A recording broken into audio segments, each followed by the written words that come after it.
السلام عليكم ورحمة الله وبركاته، ازيكم عاملين ايه؟ في كومنت اتكرر كذا مرة في الفيديوهات، وانا دلوقتي هرد عليه. اللي هو كذا حد قال لي ان فلوس اليوتيوب حرام. بص، انا لحد دلوقتي انا لسه ما سحبتش اي فلوس. انا يعني في ارباح بتدخل الحساب، بس انا لسه ما سحبتش اي فلوس من اليوتيوب. تعالوا اوريكم مثلا اعلى فيديو جاب لي مشاهدات، جاب لي كام مكسب من اليوتيوب، او دخل لي كام دولار في الفيديو ده من استوديو اليوتيوب ده. الفيديوهات اللي على القناة احنا هننزل هنجيب اكتر فيديو جاب لي مشاهدات، او هو الفيديو ده جاب لي حوالي 45 الف مشاهدة و700، يعني 46 الف مشاهدة.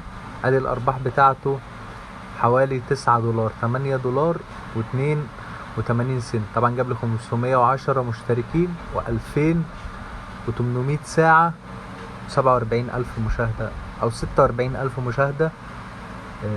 دي الارباح على الفيديو ده بس من اليوتيوب.